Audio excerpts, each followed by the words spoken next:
Hello friends, एक बार पुनः मैं अपने YouTube channel physics the real life में आपका स्वागत करता हूं। जैसा कि आप लोग देख पा रहे होंगे, मेरे पीछे टॉपिक लिखा हुआ है नेटवर्क एनालिसिस। नेटवर्क एनालिसिस में हम लोगों ने बहुत सारे टॉपिक्स पढ़ रखे हैं ऑलरेडी पहले से ही। इसमें आज का जो टॉपिक है वो हमारा एन लूप नेटवर्क एनालिसिस। पीछे मैंने क्या क्या करा दिया हुआ है, पीछे मैंने कराया हुआ था two loop network analysis. Two loop network analysis के बाद हम लोगों ने टी नेटवर्क एनालिसिस किया हुआ था, यानी टी नेटवर्क का एनालिसिस किया हुआ था। उसके बाद पाई नेटवर्क का एनालिसिस किया हुआ था। तो ये सारी वीडियोज़ मैंने ऑलरेडी पहले से डाल रखी हुई। जो लोगों ने नहीं देखा होगा तो जाकर के एक बार पीछे का वीडियो देख लीजिएगा। उसमें बेसिक्स वीडियोज़ भी है, किसी भी नेटवर्क एनालिसिस को सॉल्व कैसे करते हैं उसको देख लीजिएगा, उसके बाद ही आगे बढ़िए तो ये वीडियो ज़्यादा समझ में आएगी।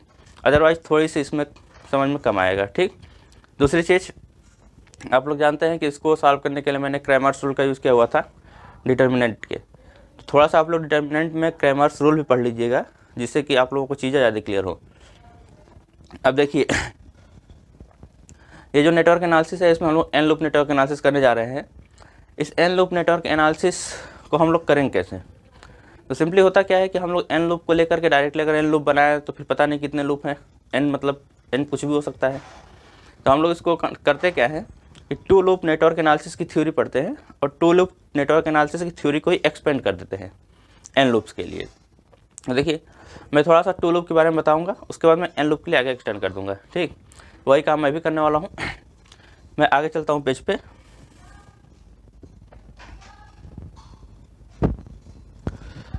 अब देखिए, मैं क्या करने जा रहा हूं। अभी मैं करूंगा टू लूप नेटवर्क एनालिसिस। ये वीडियो मैंने ऑलरेडी डाल रखा है।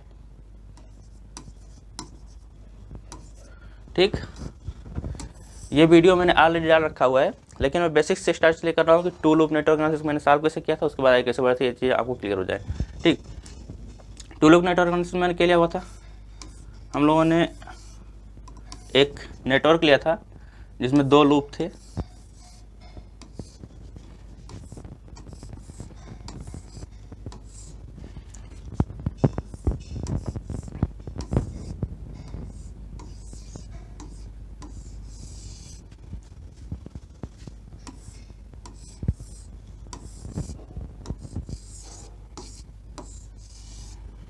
यहाँ ध्यान से देखिएगा, ये नेटवर्क मैंने लिया हुआ था। इसमें मैंने माना क्या हुआ है Z1, जैसे मैंने पिछले वीडियोज में माने हुए हैं वैसे मैं एज्यूम कर लेता हूँ, ताकि आपको चीज़ें क्लियर रहें, आसान रहेगा सॉल्व करने में। सारे सोल्यूशन एक जैसे होंगे। अदरवाइज मैं अगर एजम्पशन अलग अलग करूँगा तो सोल्यूशन भी अलग अलग होंगे। तो सेम एजम्पशन मैं कर लेता हूँ। यहाँ मैं लेता हूँ Z2, यहाँ मैं लेता हूँ Z3। ये चूँकि सोर्स का इम्पीडेंस है तो इसको हम लोग बोलते हैं ZS, और इसका एनर्जी सोर्स जो है इसका EMF या वोल्टेज में मान लेता हूँ ES। ठीक, इधर दूसरे लूप में जो सोर्स है इसको मैं बोल देता हूँ ZS डैश, सोर्स इम्पीडेंस को, और शेष को मैं बोल देता हूँ ES डैश। ठीक, अब देखिए, इसका एनालिसिस करने के लिए हम लोगों ने क्या किया था। जनरली इसमें कोई करंट एक एज्यूम करते थे, I1 फर्स्ट लूप में। ये हमारा सेकेंड लूप है, इसमें हम लोग एक करंट एज्यूम कर लेते थे I2। इन दोनों में हम लोग KVL अप्लाई करते थे। KVL अप्लाई करने के बाद दो इक्वेशंस मिलते थे जिनको हम लोग क्रैमर्स रूल की सहायता से हम लोग सॉल्व करते थे। ठीक, वही काम यहाँ भी करूँगा मैं। तो मैं यहाँ पे KVL नहीं अप्लाई कर रहा हूँ, क्योंकि मैंने KVL पीछे वाले सर्किट्स में बता रखा है कैसे अप्लाई करते हैं, कैसे इसको सॉल्व करते हैं। तो एक बार प्लीज़ आप लोग पीछे जा करके टू लूप नेटवर्क एनालिसिस को मेरा देख लीजिएगा, उसके बाद एन लूप एनालिसिस को देखिएगा तो ज़्यादा चीज़ क्लियर हो जाएंगी। ठीक, अब मैं डायरेक्टली यहाँ पे इक्वेशन लिखने जा रहा हूँ कि टू लूप नेटवर्क एनालिसिस के लिए इक्वेशन क्या आता है। तो देखिए, मैंने बताया हुआ था कि जो हमारा इक्वेशन आएगा वो कुछ इस टाइप का आता है।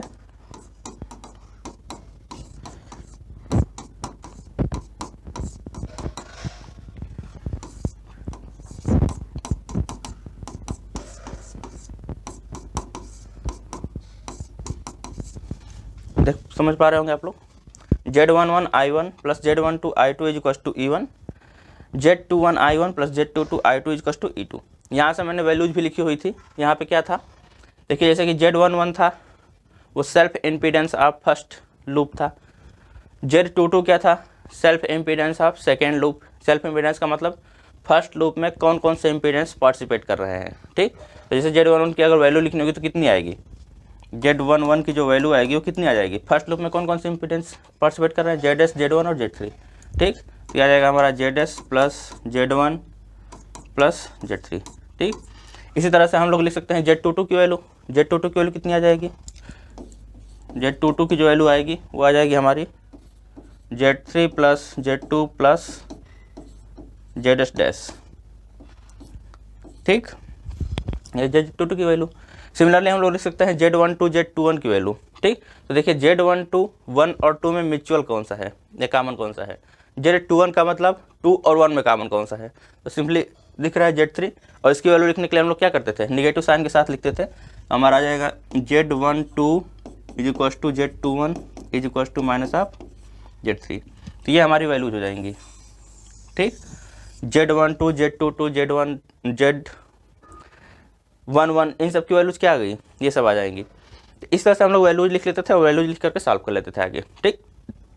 E1 E2 की वैल्यूज कितनी होंगी, E1 की वैल्यू ES के बराबर होगी, फर्स्ट लूप का सोर्स इम्पीडेंस सोर्स वोल्टेज, और सेकेंड लूप का सोर्स वोल्टेज ES डैश है, तो E2 की वैल्यू ES डैश हो जाएगी, ठीक। अब देखिए ये हमारा इक्वेशन किसके लिए आया था, 2 लूप के लिए, यानी 2 मेश एनालिसिस जब हम लोग कर रहे थे या 2 लूप नेटवर्क एनालिसिस कर रहे थे उसके लिए आ रहा था। अब हम लोग क्या करेंगे, जब आगे बढ़ेंगे तो हम लोग चलेंगे N लूप के लिए। तो N लूप के लिए मैं सर्किट नहीं बना रहा हूँ, मैं सीधे इक्वेशन लिखूंगा। तो ध्यान से देखिए क्या आएगा। अगर हमारे पास 2 नेटवर्क था या 2 लूप था, सॉरी 2 लूप था, अगर यहाँ देखिए Z11 Z12 आया, ठीक। करंट एलिमेंट एक I1 एक I2, ठीक, 2 करंट एलिमेंट्स थे हमारे पास। तो Z11 Z12 यहाँ आया हुआ है, तो मतलब अगर N लूप रहे होंगे तो Z1 N तक जाएगा, ठीक। अगर 3 होगा तो 1 3 भी आएगा, 4 होगा तो 1 4 भी आएगा, N होगा तो 1 N तक जाएगा। इसी तरह से नीचे देखेंगे तो Z21 है, Z22 है, तो Z23 भी आएगा, Z24 भी आएगा, Z2N भी आएगा, ठीक।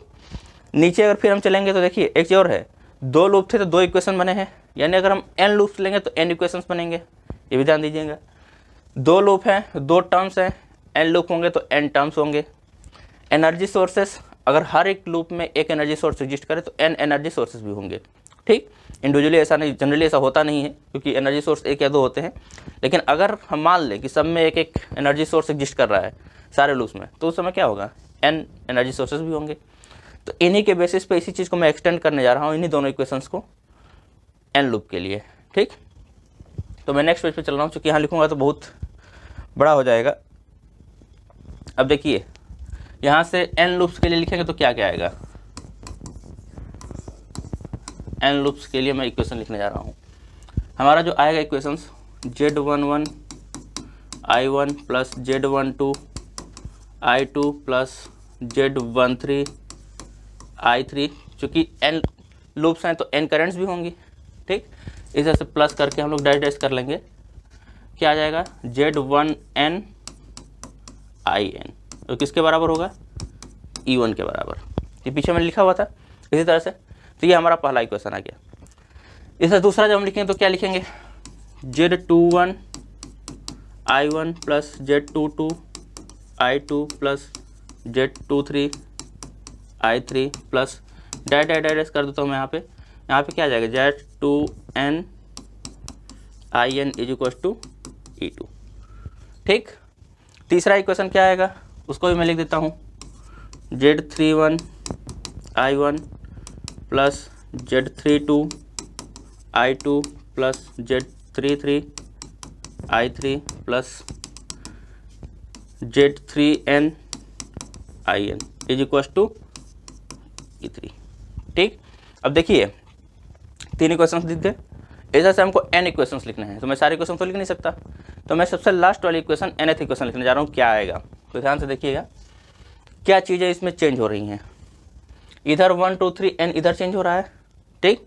अगर मैं I और J मान लो इसको, जैसे पहले वाले को I कर दूँ, दूसरे वाले को J, तो इधर J N तक रन कर रहा है, ठीक।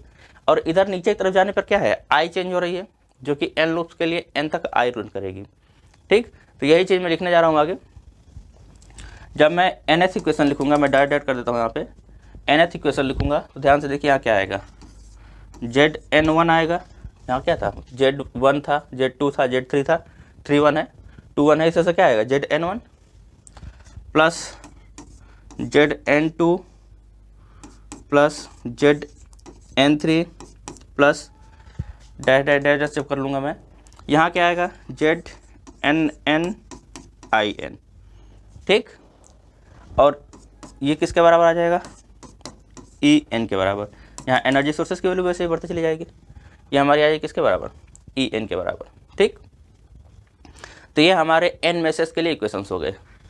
ये ध्यान से देख लीजिएगा कि n मैसेज के लिए क्या हो गए, हमारे इक्वेशंस हो गए, जिनको हमने कहाँ से सॉल्व किया है, टू लूप नेटवर्क एनालिसिस की थ्योरी को ही एक्सटेंड कर दिया है n लूप के लिए, ठीक। अब देखिए इनमें सबकी वैल्यूज हमको लिखनी है, तो देखिए सबकी वैल्यूज हम कहाँ से लिखेंगे। जैसे मैंने अभी बताया कि जो हमारा Z11 है वो क्या होता है, Z11 किसके बराबर आएगा, ये सेल्फ इम्पीडेंस है।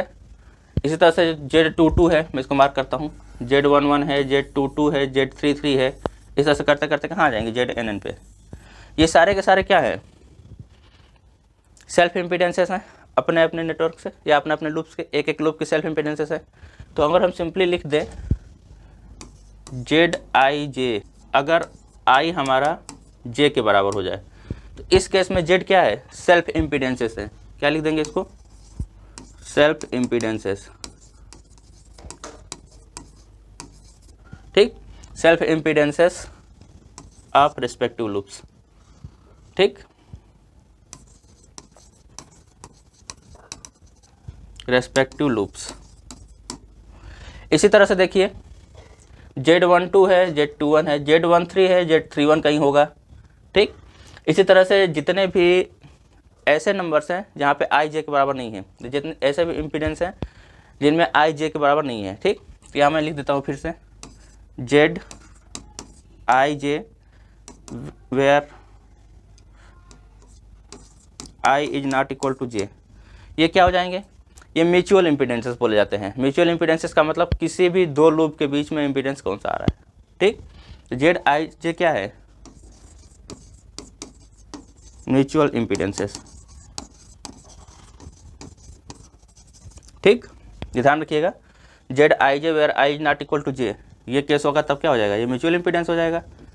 अगर I J के बराबर हो जाए तो सेल्फ इम्पीडेंस के बराबर, सेल्फ इम्पीडेंसेस हो जाएंगे सारे लूप्स के, ठीक। पीछे मैंने लूप्स में कैसे सेल्फ इम्पीडेंसेस निकालने बता रखा है। इसके बाद देखिए जो I1 I2 I3 है, यानी कि जो I है, सॉरी कैपिटल I लिया हूँ मैं, तो I जो है ये क्या है, रेस्पेक्टिव, जैसे I1 है या I में कर दूँ तो ये क्या है, रेस्पेक्टिव लूप में करंट है, यानी फर्स्ट लूप में I1, सेकेंड लूप में I2, थर्ड लूप में I3, फोर्थ लूप में I4, तो रेस्पेक्टिव लूप्स में क्या है, ये करंट्स हैं।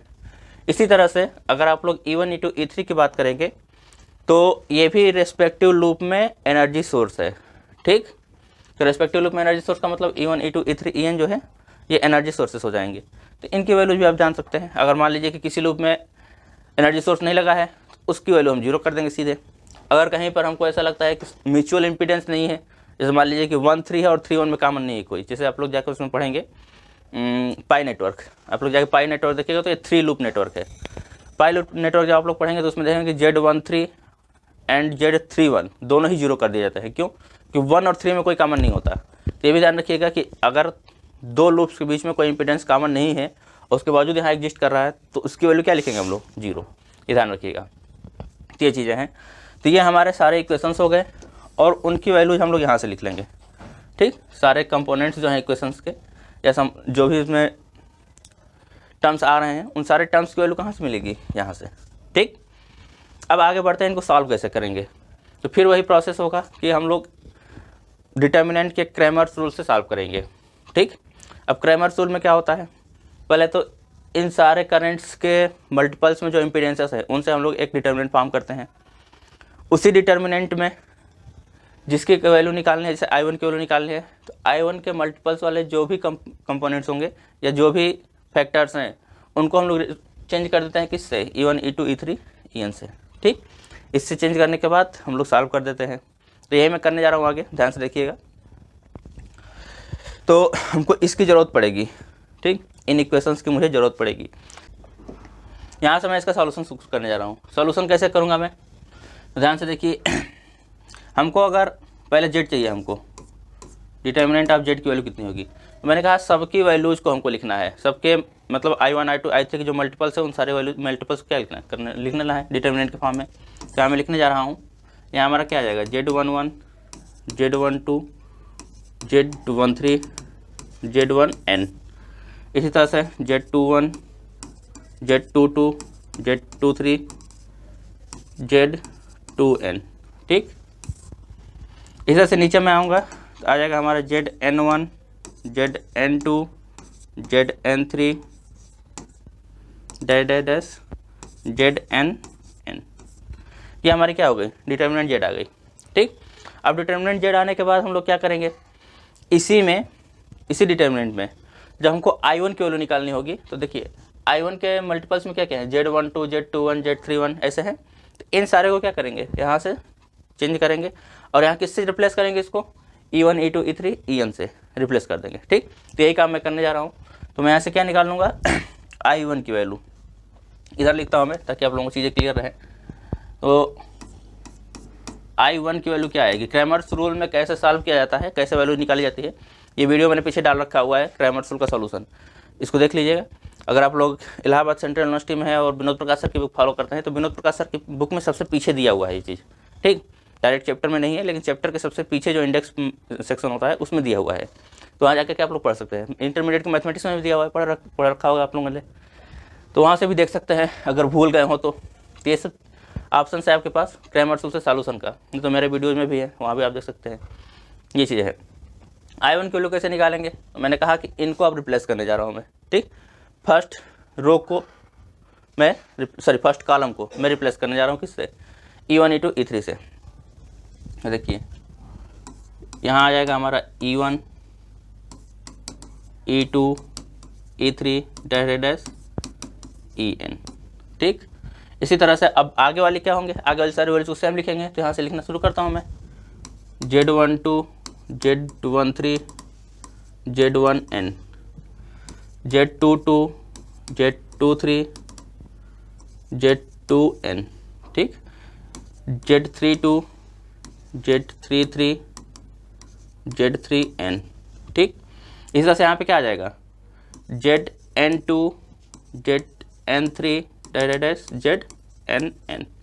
ठीक, ये ऊपर हो जाएगा। इसको डिवाइड करना होता है डिटर्मिनेंट जेड से, तो मैं सीधे लिख देता हूँ डिटर्मिनेंट ऑफ जेड। इससे मैंने डिवाइड कर दिया, डिवाइड किया तो क्या आ जाएगी, वैल्यू I1 की मिल जाएगी। या चाहो तो एक बार लिख सकते हैं आप लोग, जेड की वैल्यू मैं एक बार लिख दे रहा हूँ, कन्फ्यूजन ना हो आप लोगों को। यहाँ पे क्या आ जाएगा, Z11 Z21 Z31 ZN1। ठीक, इस तरह से यहाँ Z12 Z22 Z32 ZN2। ठीक, इधर आ जाएगा Z13 Z23 Z33 ZN3। ठीक, यहाँ क्या आ जाएगा, Z डैश डैश डैश कर देता हूँ, 1n Z2n Z3n ZNn। ठीक, यह जो डिटर्मिनेंट है, इसी डिटर्मिनेंट को है नीचे लिखा हूँ मैं। तो ये हमको सीधे मिल जाएगी I1 की वैल्यू। अब इसको सॉल्व कैसे करेंगे आप लोग, इसका सॉल्यूशन भी तो करना होगा। तो सॉल्यूशन करने के लिए क्या करेंगे हम लोग, अब देखिए जनरली होता क्या है, ये आसान क्यों हो जाता है, अगर हमको सॉल्व करना होता है तो जनरली n के लिए, n बहुत बड़ी तो होगी नहीं, 4 दे देगा 5 दे देगा, इससे ज़्यादा तो देगा नहीं। दूसरी चीज़, अगर ज़्यादा देता भी है, होता क्या है कि जब हम एनर्जी सोर्स की बात करते हैं तो पूरे सर्किट में 1 या 2 एनर्जी सोर्स लगे होते हैं, ढेर सारे एनर्जी सोर्स नहीं यूज होते। ठीक, तो मोस्टली केसेस में क्या होगा कि जब हम E1 E2 E3 की वैल्यू लिखेंगे तो इसमें E1 E2 E3 किसमें से कोई एक वैल्यू मिलेगी हमको, यानी किसी एक की वैल्यू गिवन होगी, बाकी सारे के सारे जीरो हो जाएंगे। अगर मान लीजिए कि पूरे सर्किट नेटवर्क में एक ही सोर्स यूज़ किया गया हो, तो किसी एक में एक सोर्स लगा होगा, उसकी वैल्यू हमको मिलेगी कुछ ना कुछ, बाकी सारे जीरो हो जाएंगे। तो मान लेता हूँ मैं कि पहले ही सोर्स में या पहले नेटवर्क में एक सोर्स लगा रखा है जिसकी वैल्यू E1 है, उसके बाद वाले सारे में क्या है, कहीं सोर्स नहीं लगा हुआ है, तो सारी की सारी वैल्यू जीरो हो जाएंगी। तो E1 से हम लोग ओपन कर लेंगे।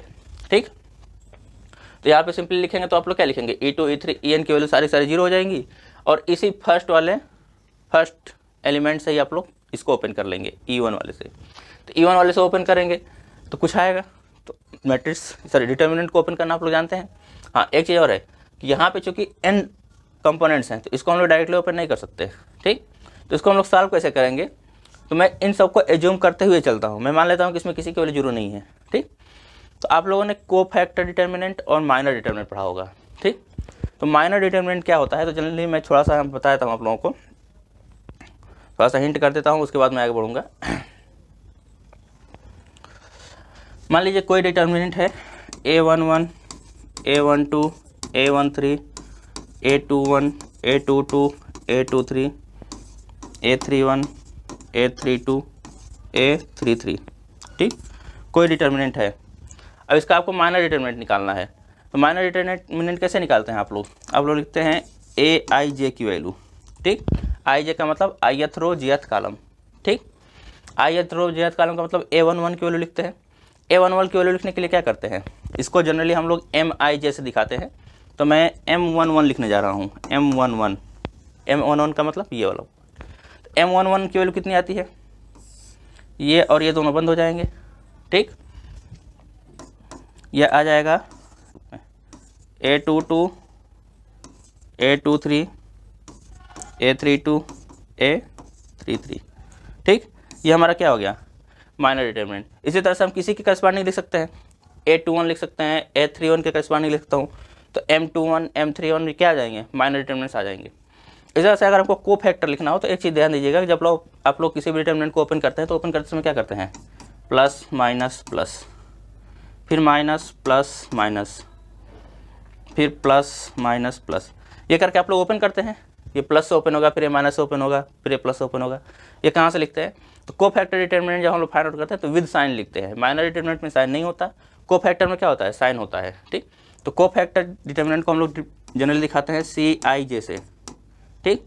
Cij का मतलब ith रो jth कॉलम के करस्पॉन्डिंग किसी एलिमेंट से ओपन कर रहे हैं हम लोग, ठीक।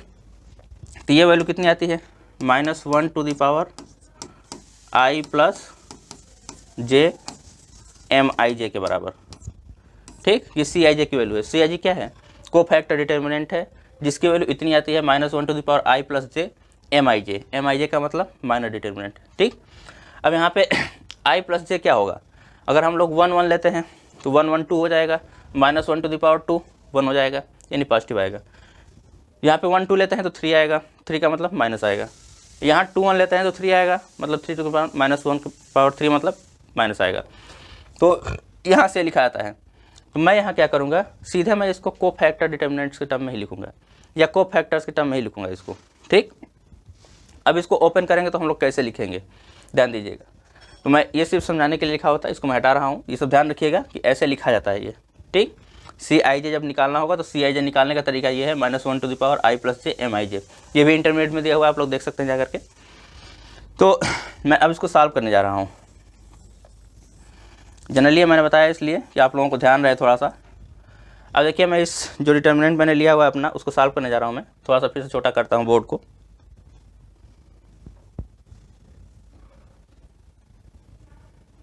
ताकि थोड़ा सा मुझे स्पेस मिल जाए।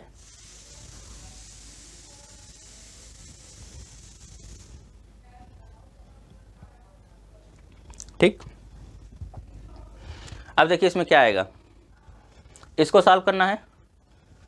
E1 और इसके करस्पॉन्डिंग हम लोग क्या करते हैं ओपन करते समय, पहला एलिमेंट इसके करस्पॉन्डिंग दोनों को बंद करते हैं, बचता जो है इसको लिखते हैं। तो ये क्या लिखा मैंने, अगर विद साइन लिख रहा है तो ये कोफैक्टर डिटर्मिनेंट ही मैं लिखने जा रहा हूँ। मान लीजिए कि मैंने इस एलिमेंट से ओपन किया, देखिए ध्यान से, इससे ओपन किया तो ये लाइन और ये लाइन पूरी कैंसिल आउट करके हटा देते हैं। हटाने का मतलब उसको हम लोग ले लेते हैं। फिर इतने पोर्शन को हम लोग लिखते हैं, ठीक। इस जो पोर्शन को लिखते हैं क्या है, अगर विद साइन लिख रहे हैं यानी प्लस लेकर के मैं चल रहा हूँ तो ये कोफैक्टर डिटर्मिनेंट है। इसका E1 का कोफैक्टर डिटर्मिनेंट ये है जो रेड कलर से नीचे मैंने मार्क किया हुआ है। तो मैं सीधे कोफैक्टर डिटर्मिनेंट के टर्म में इसको लिख सकता हूँ, यही मैं लिखने जा रहा हूँ। तो देखिए I1 की वैल्यू क्या आ जाएगी, जो I1 की वैल्यू आएगी वो आ जाएगी E1 C11। ध्यान दीजिएगा, cofactor determinant of first element of first row first column, ठीक, या सीधे कहा जाता है element of first row first column. इसी तरह से जब नीचे की तरफ आएंगे हम लोग तो प्लस E2 दूसरे से मैं ओपन कर रहा हूँ। मैं क्यों इधर से ओपन कर रहा हूँ, मैंने बताया था कि एनर्जी सोर्सेस एक लूप में होकर ढेर सारे में नहीं होते हैं, तो मैक्सिमम टाइम्स में से 0 हो जाते हैं। तो इससे ओपन करना आसान है। बाकी में क्या है, इम्पीडेंस सब में होंगे। तो इम्पीडेंसेस को लेके ओपन करने में थोड़ा सा टफ हो जाता है। तो आप लोग ऐसे लिख सकते हैं, E2 लिखा, E2 लिखने का मतलब यहाँ पे क्या आएगा, सेकेंड रो फर्स्ट कॉलम यानी C21, इसी तरह से plus E3 C31 plus dash dash dash कर देंगे EN CN1 और whole total divided by determinant of Z। इसको भी ऐसे ही सॉल्व करेंगे आप लोग, Z11 लेंगे, फिर उसके बाद को फैक्टर डिटर्मिनेंट ऑफ Z11, इस तरह करके उसको भी सॉल्व कर लेंगे। तो ये हमको क्या मिल गया, I1 की वैल्यू। ठीक, अब ध्यान से देखिए, जैसे ये I1 की वैल्यू मिल रही है, इसी तरह से हम क्या निकाल सकते हैं, I2 की वैल्यू, I3 की वैल्यू और IN की वैल्यू। ठीक, तो मैं सीधे I2 के लिए चलूँ, I1 की वैल्यू मैंने निकाल दिया, I1 की वैल्यू आप लोग देख पा रहे हैं ऐसे आ रही है।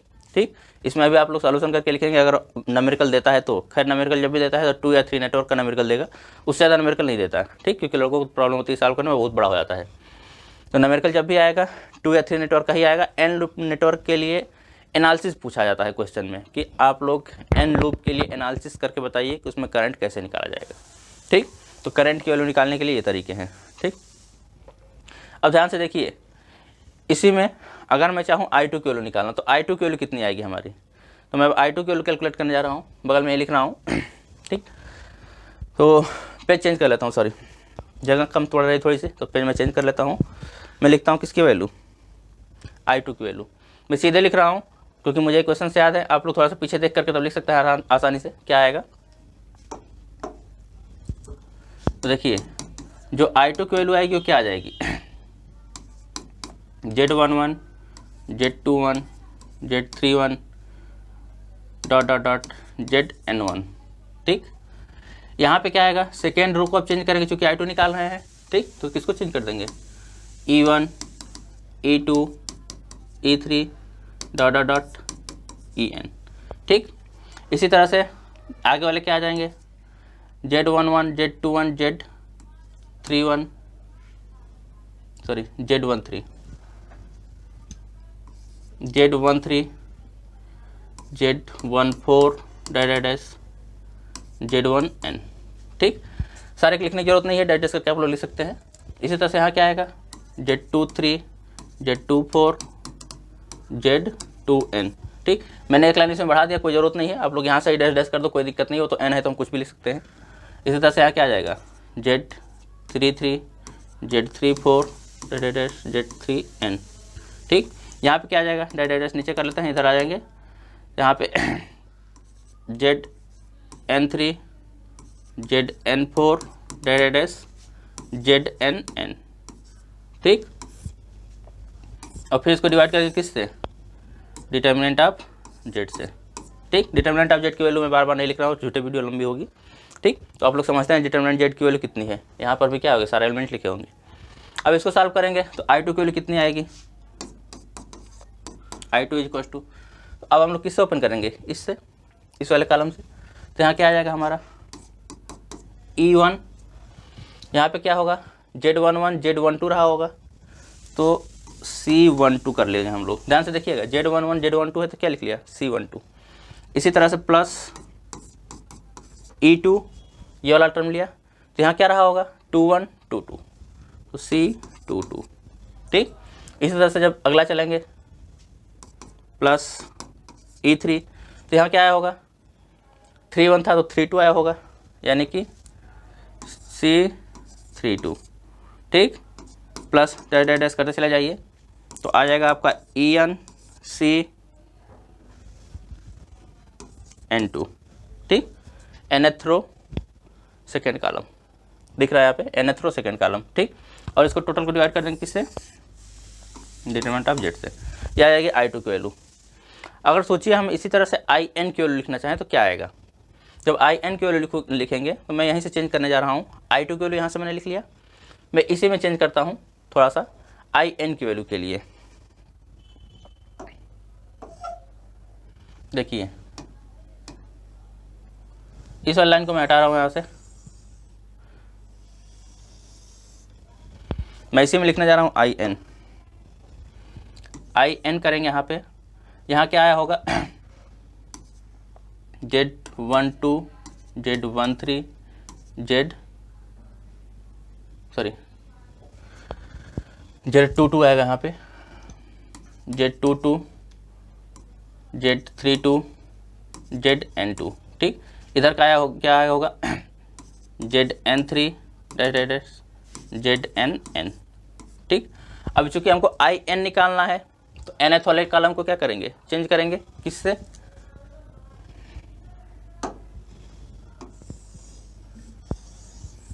इसको मैं चेंज कर दूंगा E1 E2 E3 EN से, ठीक। ये हम लोग चेंज कर देंगे और डिवाइड कर देंगे किससे, मैं डिटर्मिनेंट ऑफ Z से। अब इसको जब हम लोग चेंज ओपन करेंगे और इसका सॉल्यूशन करेंगे, यानी कि IN की वैल्यू निकालना चाहेंगे, तो IN की वैल्यू क्या आ जाएगी, यहाँ से फिर से देखिए E1 लेंगे, E1। अब कौन सा एक कॉलम है, ये क्या है, जो E1 हम लिखे हुए हैं ये फर्स्ट रो है और nth कॉलम है, 1n आएगा, फर्स्ट रो nth कॉलम, ध्यान से देखिए, फर्स्ट रो nth कॉलम, तो क्या आ जाएगा C1n, ठीक। इसी तरह से प्लस E2 करेंगे तो ये क्या हो जाएगा, second row nth column C2n, ठीक, प्लस E3 करेंगे C3n, प्लस डैश कर देंगे, लास्ट क्या आएगा ENCNN, ठीक। यहाँ पे ध्यान से देखिए nth रो nth column, last term nth रो nth कॉलम, ठीक। और इसको डिवाइड कर देंगे किससे, डिटर्मिनेंट ऑफ Z से। तो यहाँ से हमको क्या मिल जाएगा, IN की वैल्यू, यही हम लोगों को निकालना होता है N नेटवर्क एनालिसिस में, ठीक। तो N लूप नेटवर्क एनालिसिस को हम लोग ऐसे सॉल्व करेंगे। तो आप लोग देख लीजिए पूरा, मैंने स्टार्ट कहाँ से किया हुआ है, सॉरी यहाँ से मैंने स्टार्ट किया हुआ है। टू लूप नेटवर्क एनालिसिस के लिए मैंने ये इक्वेशंस लिखे, इन इक्वेशंस को ही एक्सपेंड किया, किसके लिए, मुझे थोड़ा सा बोर्ड बड़ा करना पड़ेगा फिर से ताकि आप लोगों को चीज़ें क्लियर दिख जाए। देखिए मैं इसको एक्सपेंड करने जा रहा हूँ,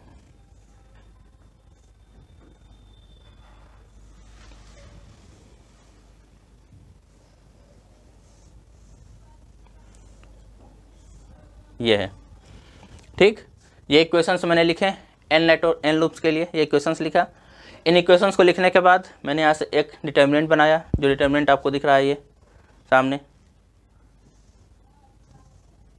सॉरी ये डिटर्मिनेंट आपको सामने दिख रहा है, ठीक। इस डिटर्मिनेंट से मैंने I1 की वैल्यू लिखी इस तरह से, और I1 की वैल्यू लिखने के बाद ये सॉल्यूशन है उसका, ठीक। सिमिलरली हम लोग जब आगे पढ़ेंगे तो यहाँ पर मैंने लिखा था I2 की वैल्यू, इसी को मैंने I2 लिखा हुआ था, यहाँ से फिर मैंने कन्वर्ट किया। तो आप लोग line by line note down करते जाएगा, आपको चीज़ें ज़्यादा क्लियर होंगी। यहाँ I2 लिखने के बाद फिर से मैंने लिखा किसकी वैल्यू, IN। इसी तरह से हम लोग I3 I4 I5 सबकी वैल्यू निकाल सकते हैं, ठीक। तो हमको सारी निकालनी नहीं होती, क्योंकि जब आप लोग एनालिसिस कर रहे हैं तो आप लोग सीधे बताएंगे कि I1 I2 I3 क्या रही, तो इसी तरह से IN की आ जाएगी, ठीक। तो यहाँ मैंने सीधे किसको कैलकुलेट कर दिया, IN की वैल्यू को, ठीक। तो ये हमारा पूरा का पूरा N लूप नेटवर्क एनालिसिस था, जिसको आप लोग देख लीजिएगा। अभी इसमें नोडल एनालिसिस बचा हुआ है, तो नेक्स्ट वीडियो मैं ट्रांजिएंट एनालिसिस का एक और दूंगा, उसके बाद फिर नोडल एनालिसिस दूंगा, ठीक। तो मिलता हूँ नेक्स्ट वीडियो में, तब तक के लिए धन्यवाद।